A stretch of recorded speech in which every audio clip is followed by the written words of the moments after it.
Go ahead. Okay. Um, Good afternoon, everyone, and happy Friday. We are so pleased to have you join us for our latest in the VWEC Expert Series. I want to let you know that this presentation will be streamed and recorded, and for some reason I'm not able to pull that. I think, um, let's see, this might work. There's the link in case you want to share it with anyone. It will also be posted on the YouTube channel, VWEC YouTube channel that you can find right here. If anyone needs text, please just let us know, and we will do our best to accommodate you. And right, and before too much time goes by, I want to let you know that I'm pleased to introduce Dr. Erik Moore, Media Martian in Second Life. Erik is the executive director over cybersecurity and data centers at a large suburban school district. He teaches cybersecurity at the graduate level at Regis University in Denver. He is the editor in chief of the Journal of the Colloquium for Information Systems Security Education and the chair of the IFIP World Information Security Conference, which met in Copenhagen this year. His 3D education bills in virtual worlds have supported higher education and K-12 programs within the US and abroad. While his PhD is in cybersecurity and he holds a master's degree in telecommunications, his first graduate degree is a Master of Fine Arts, working as a professor of fine arts for about 10 years, teaching commercial and fine arts in both digital and traditional media. And I know that many of you will find that very interesting. His peer-reviewed cybersecurity research works to understand and enhance the lives of those who work, learn, and live in cyberspace, with an emphasis on cyber defense teams. Today, he will be giving us an overview based on an evolving set of Second Life bills that have been actively used to teach cybersecurity by multiple universities for about 10 years. His presentation focuses on high-value discoveries and challenges as a basis for future strategies in educational bills. His examples include bills that service multiple discipline, digital twin workspaces, and the use of team and organizational communications theory in bills. And after the presentation and questions, I believe he's going to offer us a tour as well. So without further ado, please give a warm welcome to our speaker, Dr. Erik Moore. It's great to have you. All right, thanks very much. I really appreciate the introduction. And yeah, it seems like I've done many different unrelated things in my life. I'm feeling a little scatterbrained right now. But I think we'll try to keep it focused here on the virtual world developments, at least things that have been developing in the spaces I've been involved in. And hopefully it can be something useful for everyone here, or at least as it moves forward with the occasional build or two. And I think it really is a paradigm shift we're looking at as more acceptance comes for virtual world environments, and that it becomes more um, proliferated in higher education, in K-12 environments. I think we've seen what happened with Minecraft and things like that, and really just look forward to where all this will go. I Often I'm talking specifically about security in cyberspace and in the metaverse, but right now, I think really the focus is on like how things will change for education itself.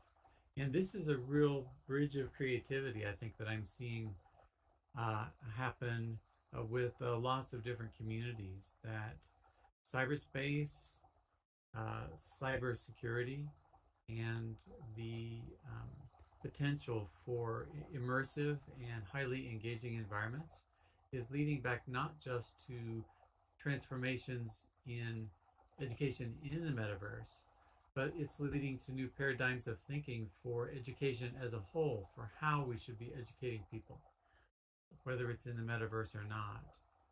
And just considering that is part of what we'll do. Um, I'll let's see. It looks like it's the other way. So thank the Virtual World Education Consortium for presenting here and allowing me to present here, and also for the team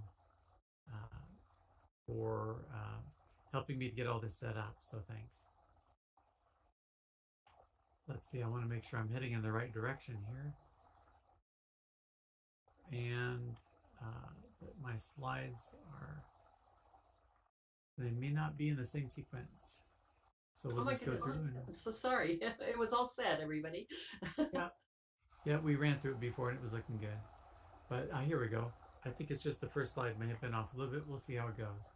What we'll be talking about here is education models assisting learning in the metaverse, and how I really use models in my own builds, and or education modeling in my own builds, and just thinking about what is the education process that is happening or that is desired or that could improve a situation. And then maybe more of a technical point, which is how are these builds occurring, and how do you achieve value in a build? Where do you see the value in a build, and where can we add value? So we'll just get into that a little bit.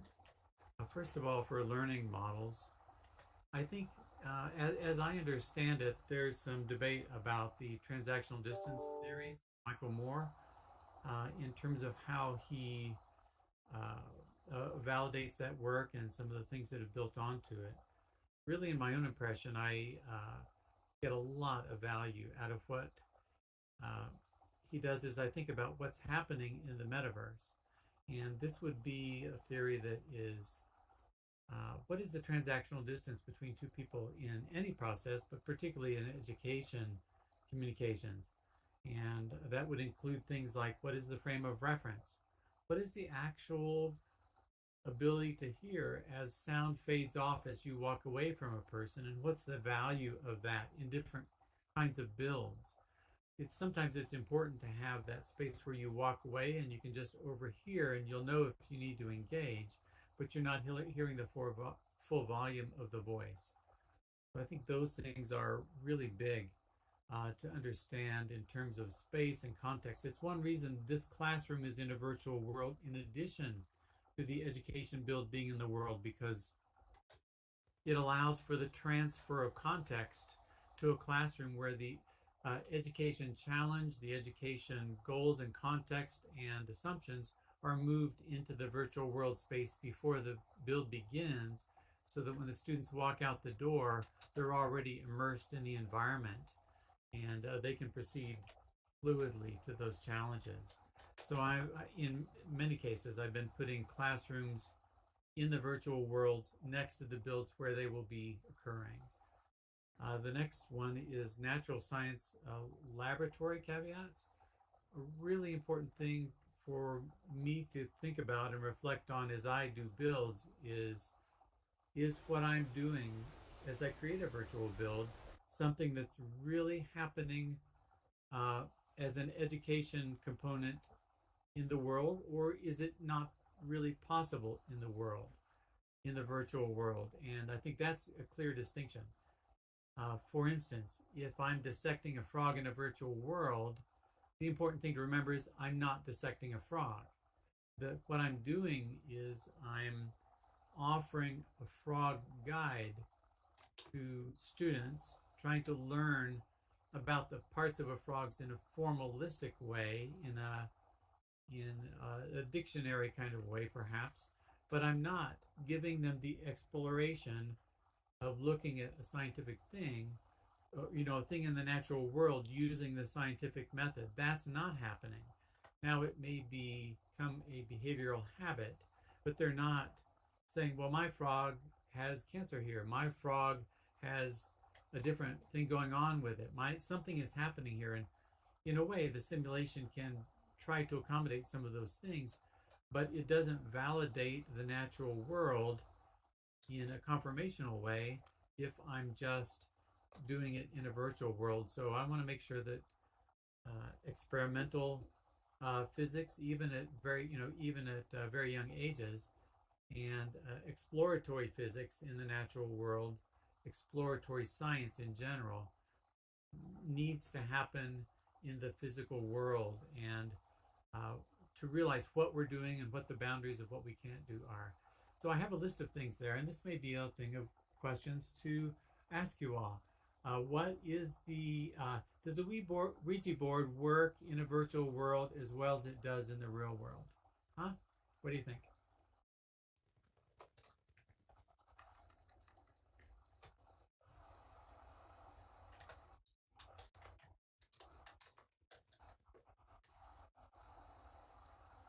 Yeah, it's a question.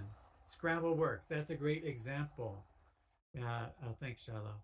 And I also appreciate the idea that maybe it operates differently.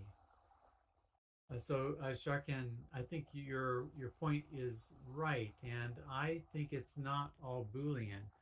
Ethics, we know, are different in virtual worlds as different people have it. And this is an apocryphal story, but uh, I've heard that different religions actually, and I've seen this in my own experience. That's why I relay it rather than just forwarding a rumor. That different religions actually relate to our behaviors in the real world versus the virtual world different. Is a first-person shooter? Of course, we know this is very, very different from holding a gun and pointing it at someone in the real world.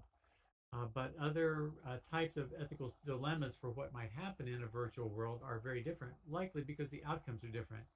But if you get together for prayer in a virtual world, do people who are thinking this has a metaphysical effect or an effect on the real world?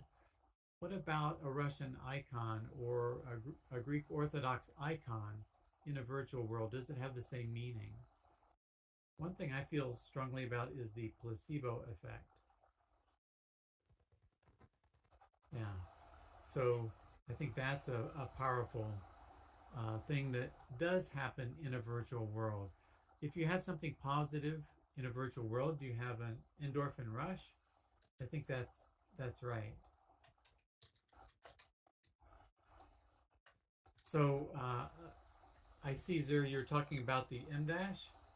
I'm not quite sure if you can elaborate on that a little bit. But mathematics, does that hold true in a virtual world as it does in the real world? Theoretical, perhaps, yes. But as applied mathematics occur, not the same way. So thinking about that. Sociological validity, I think we have seen many studies come out in the virtual worlds that are more sociologically oriented studies that attempt to validate perspective and opinion and experience and theme in virtual worlds. And I think having some sense of a meta framework over those others that can differentiate between the relative outcomes of metaverse immersed studies versus ones where people are using a pencil and paper versus a video. I think a lot of work can be done in that area. So, but if you have questions or comments, then it's nice to get it up in the chat there.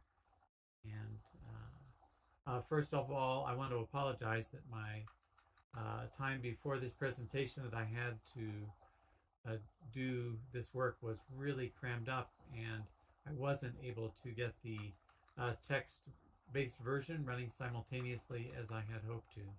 So apologies for that. So another thing that I think is really important is a loose incline of challenge. And for me, Csikszentmihalyi is a great person to think about in that regard. And so let me take that as an example. Right, we've got flow occurring in different situations, but what we don't have is maybe an analysis of a variance in flow according to different builds and the way that we can change flow using different scenarios or different educational challenge levels within a build. Can we adjust and have college level classes and elementary school classes? Can we have it loose enough of an incline that we can reuse those contexts for multiple situations?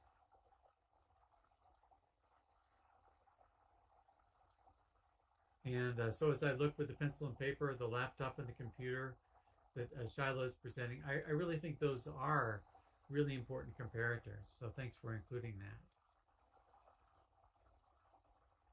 Let's see.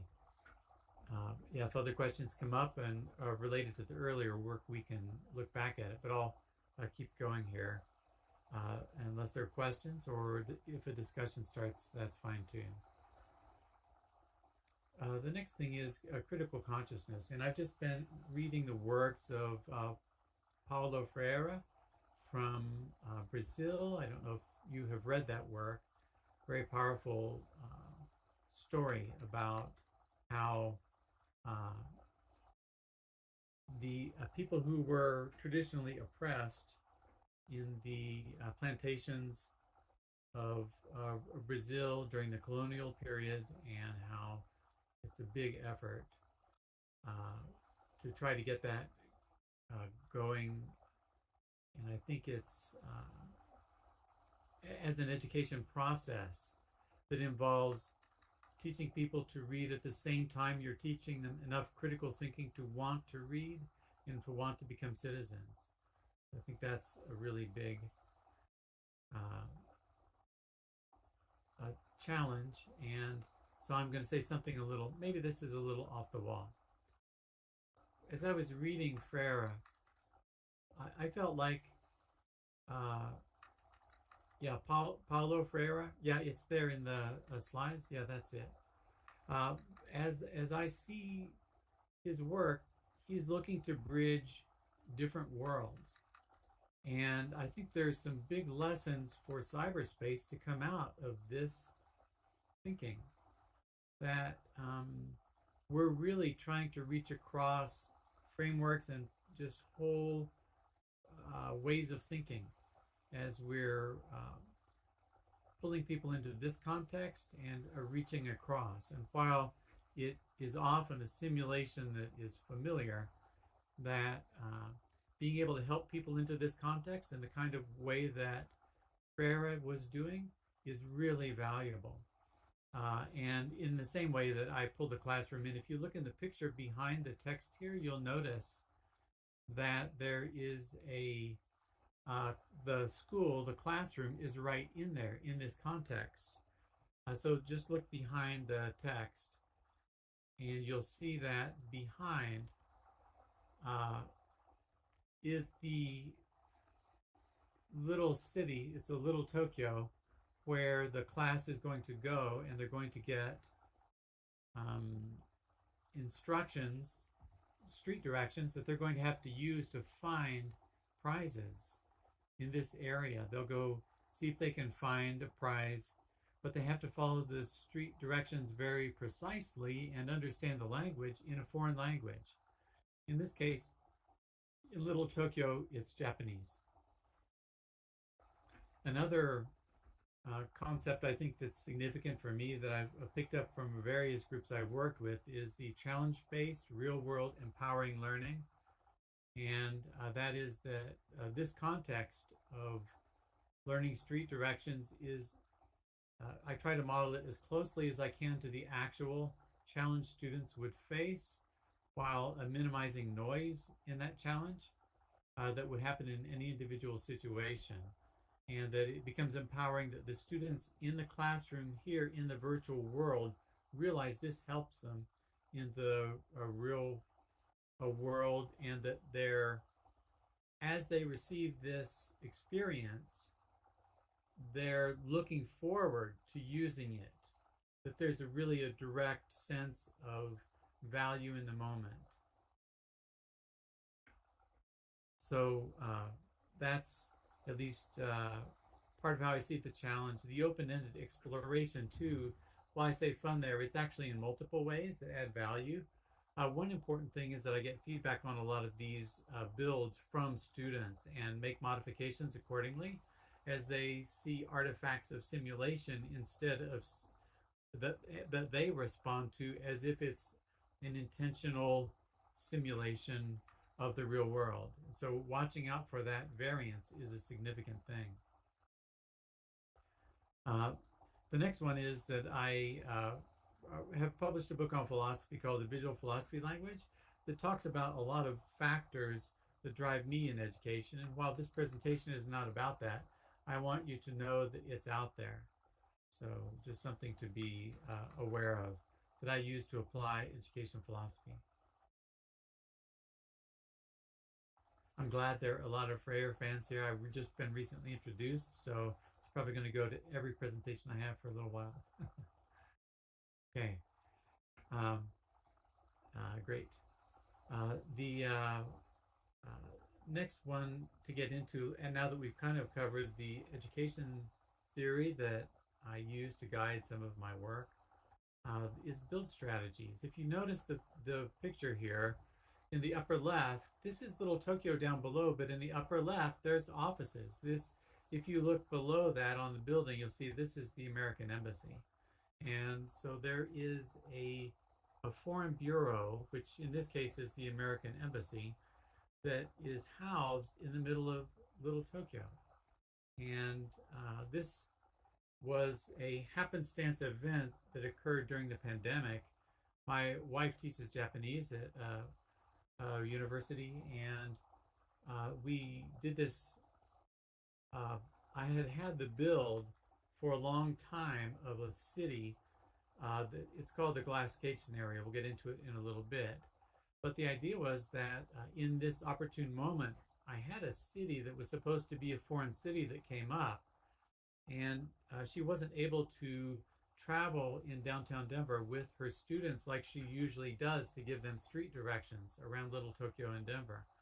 And instead, we created a virtual world where she would give them street directions, and individually they all have different directions. They have to go find something, and they come back and discover if they found the right thing. So in this case, we converted the generic foreign city to Tokyo and brought it in that way. So this idea of modular inserts or having context builds really yeah, I think actually when you're lost, it's often the best place to be. Then this is part of how this particular build is the way it is. So that's like when I said open-ended, that's exactly what I'm looking for. And the immersive context means that there is a real office building with real things happening in it, so that the students in the Japan build, if they get lost, they find themselves in the real American Embassy. I mean, at least a simulation of it in the virtual world. And they have to realize that must be out of my context. And then so the ones that are in the security scenario, where the American Embassy, which I use to teach my security courses, then they can also go out and find Tokyo in an open-ended way, more like a real-world space. And having logical contexts and transition between them, I think, is really important. You can't just have any two builds and have a little box between them. Something else has to happen, but it does allow for a lot of collateral reuse. Okay, so this is a little of what we've been talking through already, but I think there are different kinds of immersive experiences out there, and I just want to say I really love the Google Street View usage for immersive scenarios, and that you can go into Google Street View and learn street directions by wandering around using Google Street View in Google Maps, Google Earth, and or VR. And that it has some good advantages, but you are on your own in that experience, and it becomes an individually immersive experience. And in other ways, you may not be able to match fully all of the points you want to get across in your curriculum because it's a real world place. And you may not have a bank near the post office, even though you really want to cover both of those. Whereas in a virtual world scenario, you can get them both in and have a coherent space in which all those things take place. Yeah, Purikuda is very big in this world. I think it's the favorite thing for students who come. That's what they want to do. We'll see. We won't get into that here, but if you're on the tour later, you'll discover the Japanese amusement of Purikuda.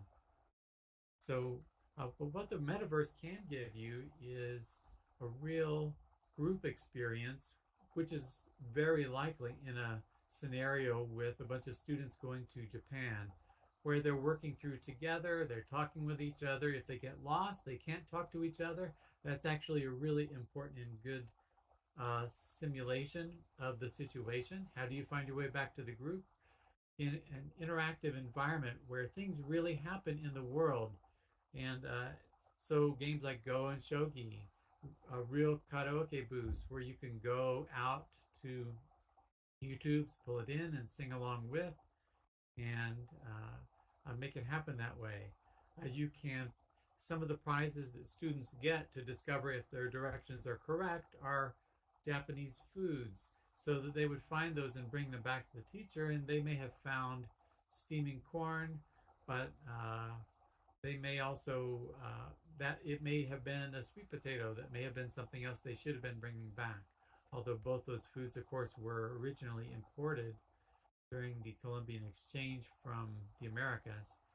Today, they're very much Japanese foods too. So another thing is the maximized learning cues, and that is you can tune the environment to have it focus on the experiences you want because the space is being created. And then the last point is that it really does create an immersive context in 3D. And what I mean by immersive learning context is, as I pointed out before, the classroom is also, the students get together and chat and talk also in the same contiguous virtual space. So thanks to Coco for helping me with this. All right. If there are any questions about this, I'll just keep going on, but other things can come up in the text as well, so I can catch them. So, all right. So this is the glass cage scenario, and while it won't be easy for you to see here, if you're interested, it might be better to be on the tour. There are a lot of specialized construction techniques that go into making a foreign bureau.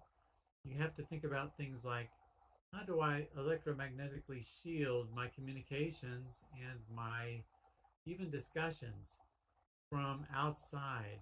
We're living in a glass cage, and the glass cage in the upper left there has glass office towers all around it, which can have microwaves pointing at it. It can have many other things, and it can have microphones. How do you know that it's secure, and how do you keep people safe in this space? How do you think about exits? How do you think about the walls being protective? How do you control traffic for people who really need to be in there who may not be part of the embassy staff? Yeah, so I can show those examples when we do the tour later. But you can see right away there's a security guard in the front, there's a metal detector, there's a lobby area, but there's a door between the lobby and what might happen next. So those things are really significant. Going on to another type of space, this is a space where the learning experience is to role play a physical security auditor. And in this space, the student has to go to a data center and discover what are all the things that will lead to a breach of security, to loss of availability due to malicious damage, or other things like that. This particular scenario was designed, wow, going up on 10 years ago, thanks to the team at the bottom that we all produced this together and did a research study that's available, published online. This leads to right now an interpretive discussion where students go back and talk with their professor after generating a list of flaws and how they might mitigate these problems. Right away in this scenario, you can see there's a regular old style mailbox on the front. No data center should ever receive mail in something like that. So it's an immediate flaw. Another thing you might see is the public telephone that is right next to the front door, which can be an excuse for a malicious actor to hang out close to the front door, waiting for something to happen or someone to come out or just the door to open. So those are two immediate things you can see, but a tour of the data center, you can find all kinds of things going on here. Right now, you can see, at least if you were closer, you could see a monitor from the window. So maybe with a telescope, you'd be able to see something. These are all things as we develop a security mindset happen. And one of the really important things about this is that there is no directed path. If you're looking at a video, the video is pointing somewhere. If you're reading a story, the story is describing things. But in this data center, a really important thing about being a physical security auditor is that you have to be able to work with a highly complex 3D space. You have to be able to go into that space and to pick out what are the relationships between objects that cause trouble, like the security camera upper left of the door. Well, the lighting is behind it, so you're going to get a silhouette. So even though it's great to have a light and great to have a security camera, it's only in the 3D space when you're walking through will you be able to identify these unique security flaws. And that would lead to an inability to have accountability in the security model here. So that gives you some sense for what it is, and the students each have to create their own path through this space. Inside, you can see similar types of things going on. I bet you're all wondering, okay, what are the security flaws here? So I'm going to let you guess. Do you see any troubles? Any big security problems? Yeah, even here we can see some things that might be problematic. But I'm going to go on to the next one, show you maybe another interesting thing about the building strategy. Here is the same building, and I have these objects put in a set that I simply drag into the space from a nearby location beneath the floor. And now the scenario is turned into a data center crime scene investigation, which is also its own very unique thing. And here students come to engage for a very different interaction. They're learning about the various aspects of this, so they have to go through and discover. And so really thank Charlie at CapTech for doing this.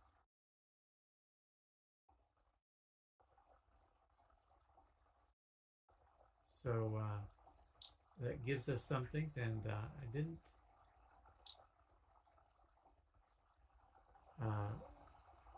pick up that. I apologize, I don't quite get Claudia's comment there, but I really appreciate it. Get back into that in just a little bit. And inside it also changes. That students can walk through the build and can really see what's going on in this particular case. One thing I don't do is students who go through as a physical security auditor, they do not see this. So I pull all this out generally, and only if I'm teaching the other class do I pull it back in. Part of it is the signal to noise ratio of the objects in the space. Yeah, that's right. I really need a metal detector there that is better than what you're seeing.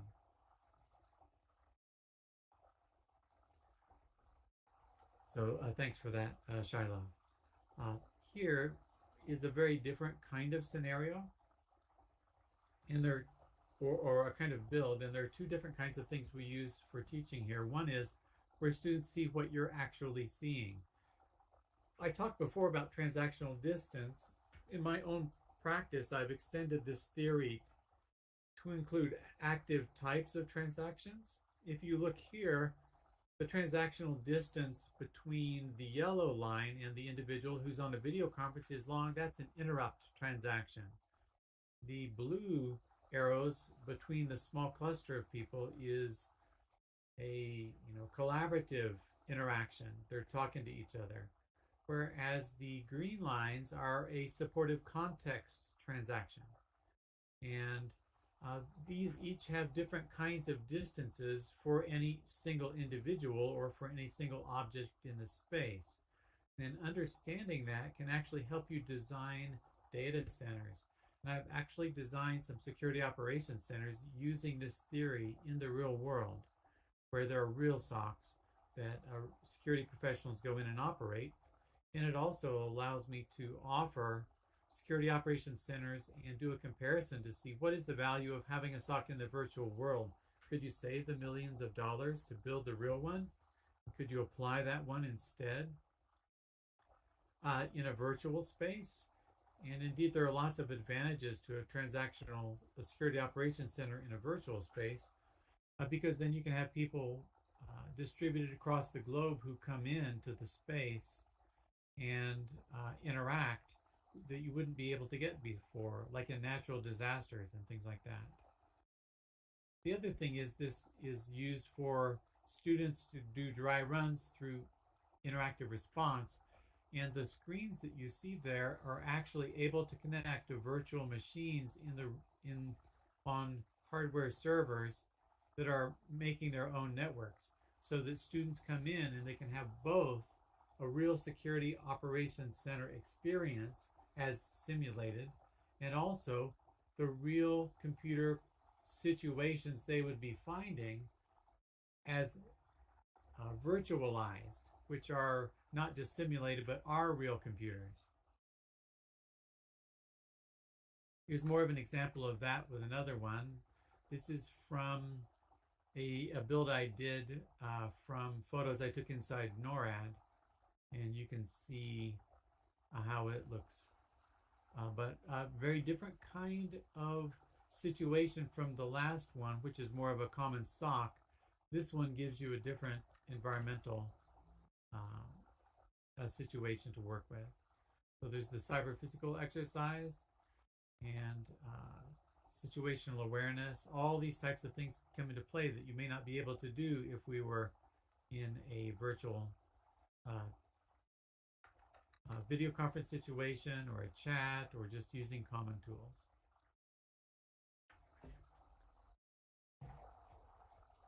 I talked before about the idea of bringing classrooms in, and what I found was the less gaming experience, the less digitally attuned that a class is, the more time they need in the classroom. And I don't know if you're seeing this too, but in this particular classroom, I use this for some of the cybersecurity groups that come in, and they start here, and then I take them into the cybersecurity build. But we have to set the context that this is not a game. This is a challenge inside of a virtual world, that the noise of being able to change your clothes and jump around and bump into people and things like that has to be kind of spilled out of the interest of the players. And then once they're settled down, then we go in and start the challenge. But that's not what this room was built for. This room was built as a virtual space to try different classroom designs for a K-12 school. And we don't let students into this space because it's Second Life. And the user agreement is not for miners generally, and this space included, uh, that we this was built in order to do that work, and it's funded by the school district. But the school district agreed with me that I could load the previous builds I had and continue to invite institutions. This was originally space funded, or I was originally in space funded by Regis University, and then transitioned over to the school district in order to take the director position over cybersecurity and the data centers and things like that. And so I continue to do the creative work, and I continue to write and do research. But the funding came through this need for innovating classrooms. There's a cyber wall where the whole wall is a large whiteboard, and with three green projectors, you can just barely see going along the top there. And so all these kinds of things, you can see different kinds of track lighting, makerspace, a camera on the ceiling that operates both for presenters and as well as a document camera, or for an audience camera if you're talking to astronauts in a space station. So we designed lots of these things, and our hybrid instructional technology was a build set that came out of this. The initial classroom AV upgrades came out of this, and so we use this space for those kinds of things. But all the other builds, the universities that use these don't pay for the build. The K-12 school district has agreed that it's excess capacity that they would have to buy anyway, and if we can use it to create collaborative relationships. And then I really want to thank Adams 12 5-star schools for having that vision and for supporting this kind of work, and as they have seen it add value to their work as we innovate schools across a district of 50 schools, more than 50 schools. So as we look at these kinds of things, you can see that led to questions of how do we resolve equity in schools. Different schools had different kinds of scenarios and situations, so making sure that these individual schools get a certain type of equipment, that it works well, that different groups can appreciate how things are put together, and that we get a go, that there's a lot of buy-in, and that if there are other types of things in terms of the use of the virtual world itself in education, then the equity issue there is more making sure that, especially in time of COVID and beyond, and as virtual learning comes in and you have online and on-site or hybrid classes, that there's an equity for the students in maintaining accessibility to a certain quality of space. And so I think you can see that equity discussions seem to be gaining more traction in terms of funding this type of work, at least with the universities I'm talking with, rather than a supplemental approach, which is often, this is a frill we don't need. So thinking about exactly what equipment would be needed to achieve equity is a big question. In addition, I talked about the pre-physical pilots we're doing. I've designed multiple learning spaces in the virtual world first, and then these things were actually built in real universities. And so making that happen and looking for innovative interaction spaces, just like the ones we've seen, really can pay off. And I think they're even just, that's often where I see a lot of the value. The pre-physical pilots was also the reason that Regis funded the space, was they were actually building a new campus, and they wanted some designs that people could try out. So we used this space, and then we designed a virtual twin campus of Regis University in the space. And this was probably 7 to 10 years ago, somewhere in there, and really made that a workout. And they used it as part of their online efforts.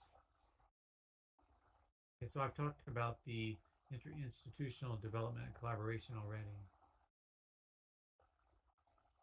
Yeah, things like I agree with that. Things like Alzheimer's research can come into uh, use in other types of areas where people are uh, coming in with different perspectives and looking for a variance or support for what they're doing.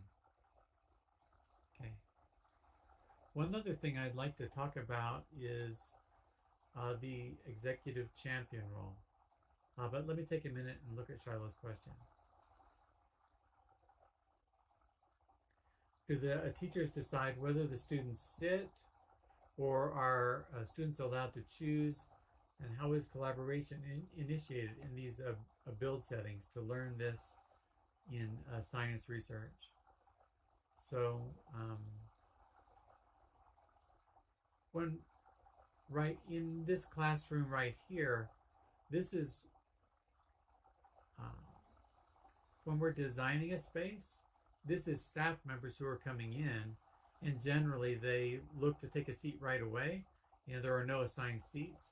And it's the same way when students come in and we're heading somewhere else into a build. Uh, they're generally running around, and I'm talking in the background, and eventually it's like the noise goes down as I begin to talk about what we're doing and just allowing people a minute to experience the joy of being in a virtual world, sometimes for the first time. And then when they're settled down, then we go on to the next event. Right. So that's kind of how that works. And I'm not sure exactly what you mean by uh, the science research, but what I'd say is that when we did the published research on the data center, that we would meet out front and have all this happen, and that we would talk. We didn't have a classroom at that time. We literally met in the front where you saw the police cars to make that happen. Perhaps that answers your question.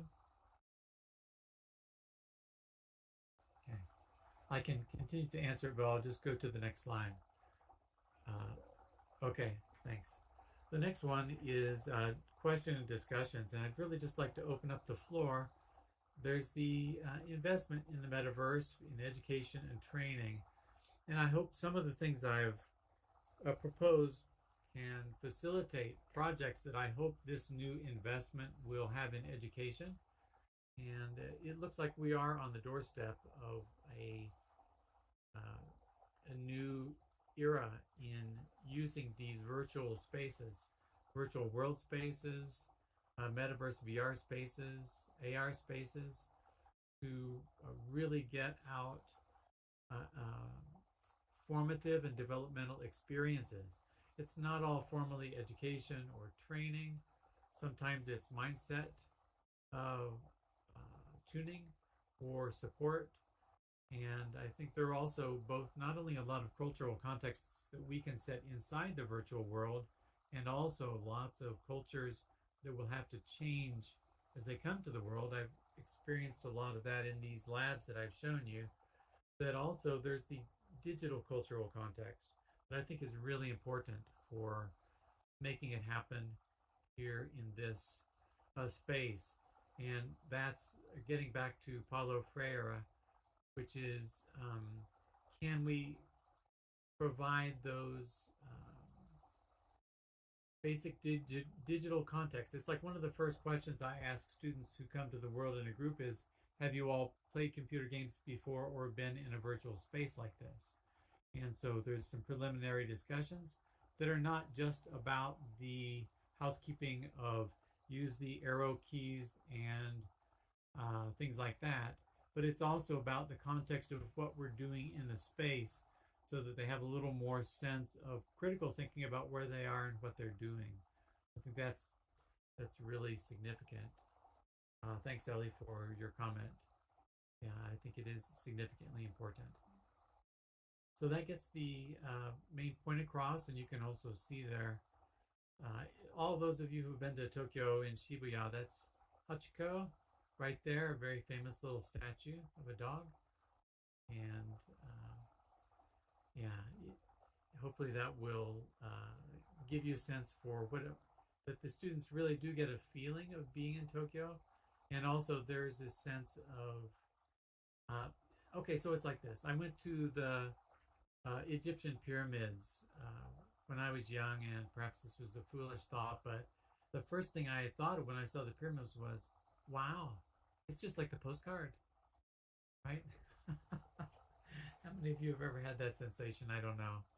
But um, it's really very much like that here. If you've been to Tokyo, when you come here, it's very natsukashi. It's very reminiscent of your times that makes you smile.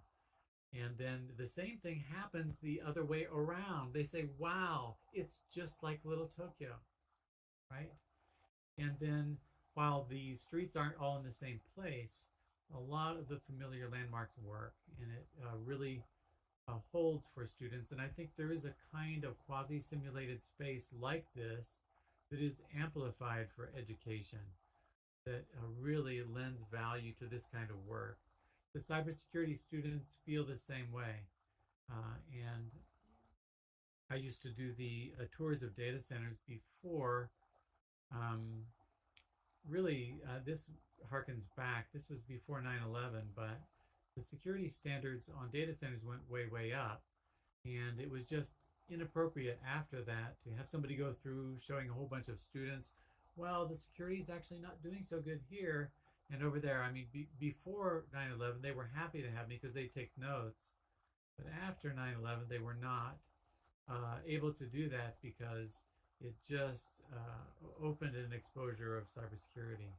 And so that's really where the data center came about, working in a conversation with Vincent Nestler, who was in a similar situation, and then our research group began to form what we were going to do. So I think that is it. Let me just go over here and see if I can.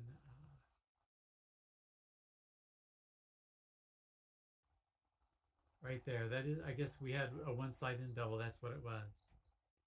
All right, thanks. I'm glad you enjoyed it. And let me just have a seat here. If we can open up the floor and just take questions, I'm happy to do it. If you're on voice or if you want to do the text chat, I can reply to anything, or I invite open discussion as well. And how our time is doing. And Ellie, if you have particular ways you'd like to guide this well in terms of the context of your typical presentation, then happy to have your guidance on that too. Oh, thank you very much, Eric. Actually, we'd love to have some questions, and then we will try to, we're going to use our happy hour time, which is usually a little more informal question time, to take you up on your tour, but so that leaves us more time for questions here as well. Okay, that sounds good. I see Shiloh already has a question. A curriculum is embedded into the environment. Yeah, I'd like to show that. So I can describe that a little bit. It's actually a really great point that I didn't go into. Um, so this was taken from an existing uh, course that was being taught, and there were different existing education materials, collateral that were very valuable and developed over years that had to be leveraged in order to maintain the high quality of the education experience. And so that meant that many of the objects in the space had to relate to points of curriculum, different ways of talking about direction language. It's like you have to say across the street, or you have to say the traffic light, no, the street light, or other things like that. So there had to be a traffic light and a street light in a situation where that was going to be a problem, right? Being able to differentiate the distance. And that's really tuning the environment in subtle ways that the students wouldn't necessarily be aware of, but creates those challenges. Each one goes down their path of street directions, trying to find the way that it occurred, and yet trying to stitch it together in a way that makes it fluid and immersive enough that they're getting a great experience of being there that they can carry with them to burn in their experiential neurons and have it to been a memorable experience that provides context for the specific learning points to be remembered. It's a so sorry, this is a little bit of a diversion, but there's a great ancient Roman classical way to memorize lectures called theater of the mind. And this is a technique that I didn't mention in the front because it's really not a modern method, but it really helps me in these virtual world builds. And that is that in the old days, when you wanted to remember a lecture, you would use the theater of the mind technique by starting your first part of the presentation and saying it in one room of your house. And then as a turn of logic or something occurs, you move, you walk to the next room of the house and continue your oration.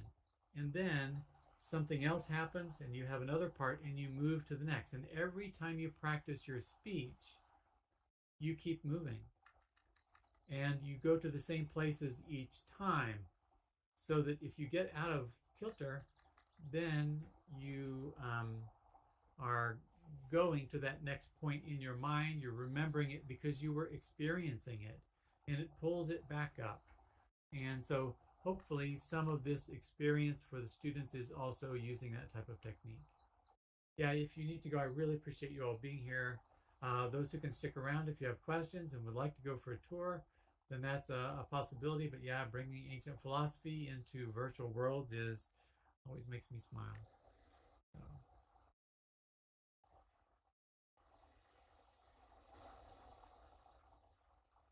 All right. Any other questions, or we can just open up the floor for comments and discussion?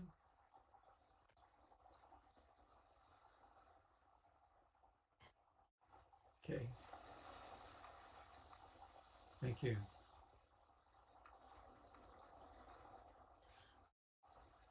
I'm going to put in our last little bit of information just so people have the links and things, but please continue to ask questions. And I was especially interested in the transactional distance that you were talking about. Maybe I'll just jump in and ask, you have blue lines between the computer screen and the operator in your security operations center. I don't think you talked about that. You were talking about between the people.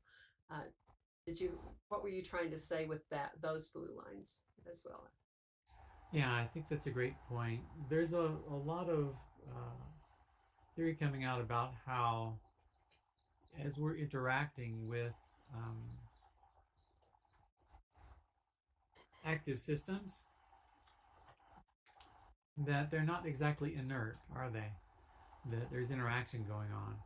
And that may be keyboard changes. If you're working on a social, or if you're working on a security dashboard, you're really interacting in a high level. You're drilling down to see what exactly was.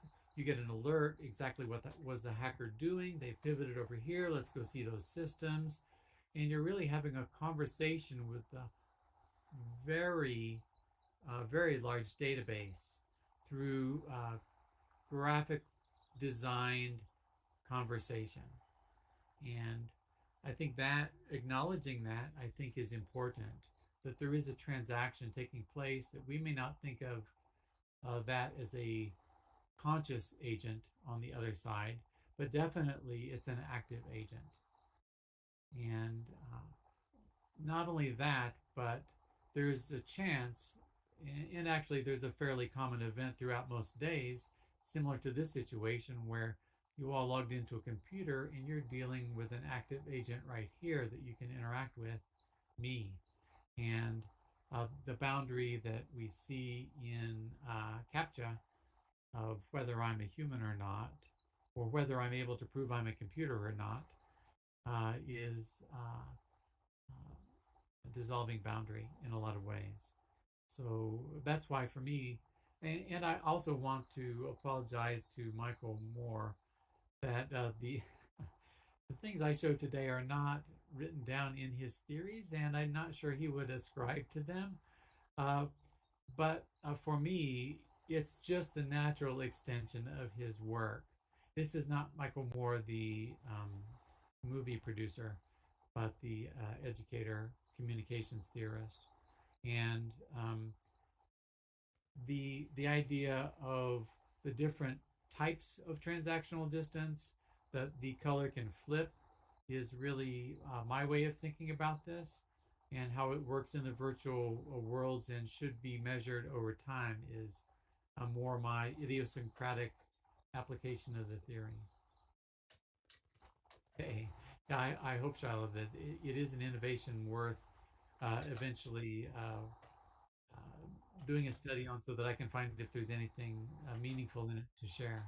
But at least it gives you an idea of how I operate.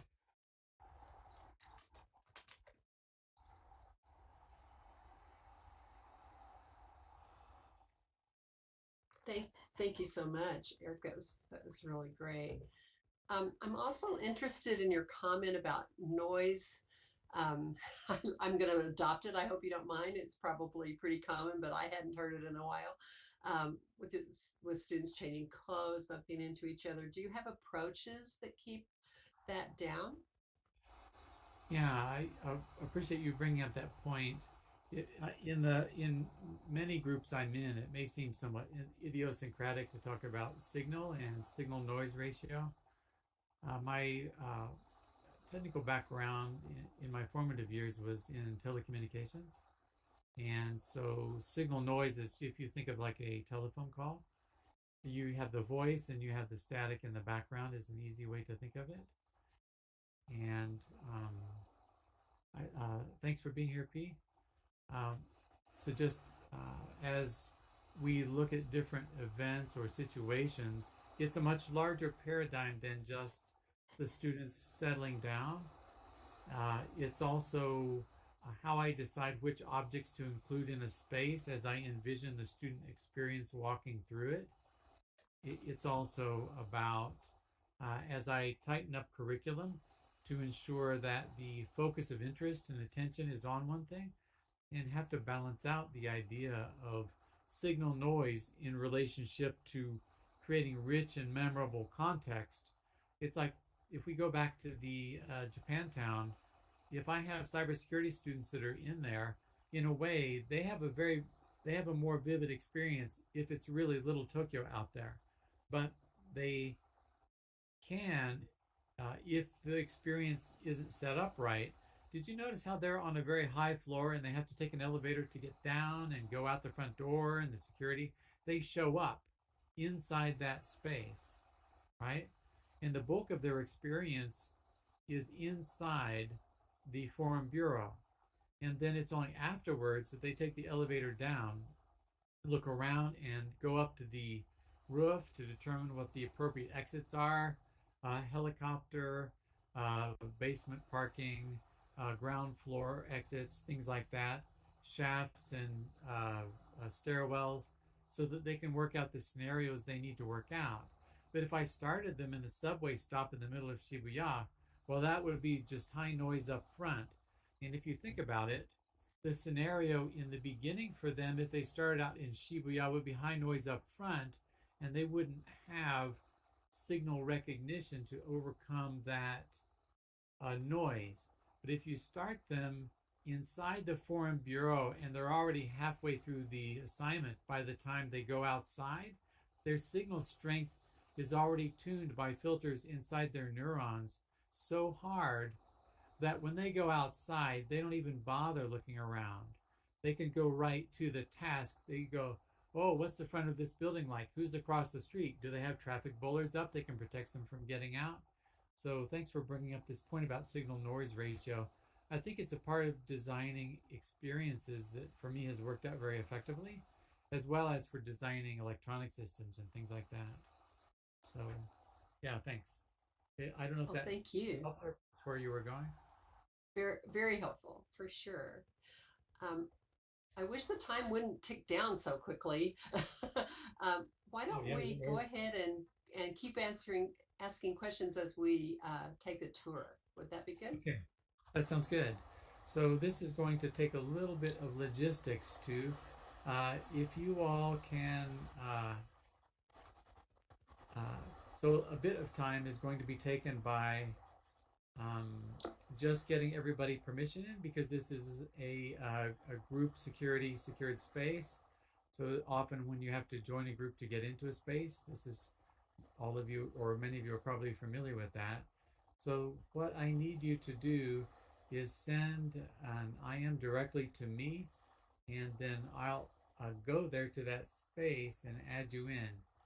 And that way I'll be there to greet you, and you can come and look at the space. Thanks for being here. And I realize that we're well past the main time now, so just realize many people will be going out. And as you hear the digging going on in the background in my voice chat, just realize that's everybody coming in who may want to go to the space. So with that, I'll head back right now. And while we're getting set up, I would like to just reiterate that Erik is planning, we're planning a panel on how to get your administration or whoever to support your use of support in more than just they're being happy that you're doing it, but also helping fund your work here. So Erik will be helping lead a panel on that in a couple of weeks here, and you won't want to miss that as well. So just to oh, thank you, Word. Just to reiterate, if you want to join the tour, send an IM to him, and that is Medi Martian, in case you, oh, thank you, Siri. I was just having to do that. And he will add you and offer you a teleport.